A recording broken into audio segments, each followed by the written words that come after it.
কুলিয়ে চলছো, বড় ছেলেকে দিয়েছো, ছোটকে ফাঁকি দিলে, ছোটকে লিখে দিলে, বড়টাকে মেজটাকে বাদ দিলে, ছোটকে বেশি দিলে, বড়কে কম দিলে, এই অধিকার তোমাকে কে দিয়েছে? এটা আল্লাহর আইন। এই রোগে আক্রান্ত হওয়া জন্যে আপনাকে ট্রিটমেন্ট করে কবরে যেতে হবে। ঠিক না বেটি? কথা বলেন, এরকম রোগী আছে না নাই? মিলাদেও যাবে, সুবহানাল্লাহ বলবে, চাঁদাও দেবে, শবে বরাত করবে, কদর করবে, কবর জিয়ারত করবে, আর আসল জায়গায় পাগলামি করবে। হ্যাঁ, এই খোদার গজব আসছে কেন? এই জালেম আজকে আমাদের উপরে কেন? তো ওয়াদা নবী বললেন, আমার খাতিরে আল্লাহ পাক জালেম চাপাবে, শায়েস্তা করবে। অন্য উম্মতদের আল্লাহ পাথর মেরে মেরে ফেলেছে উপর থেকে ডাইরেক্ট। কথা শুনছেন?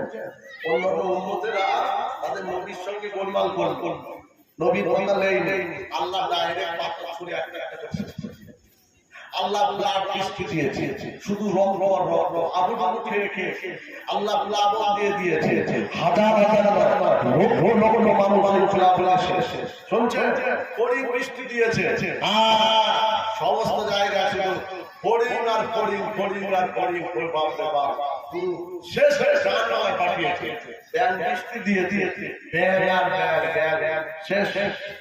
আমার নবীর খাতিরে ওইভাবে আল্লাহ ফসল দেয় না, কিন্তু আল্লাহ বললেন যদি এরা রহমানি রাস্তা ছেড়ে দিয়ে শয়তানি রাস্তা ধরে, আমি আল্লাহ জালেম চাপিয়ে নবী তোমার উম্মতকে শায়েস্তা করব। ন্যায় পেয়েছি না জালেম পেয়েছি? কথা বলে না?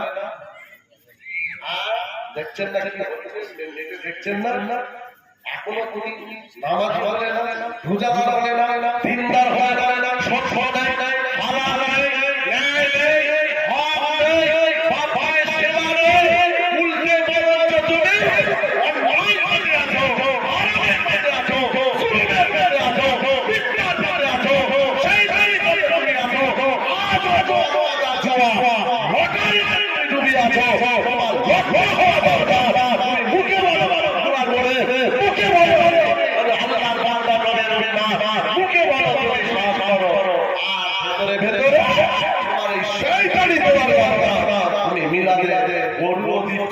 চাঁদাও দিচ্ছ, সুবহানাল্লাহ বলছো, আজ রাতে কাল মরে গেলে তোমার কোন জায়গায় স্থান হবে এটা ভাবলে যাবে না।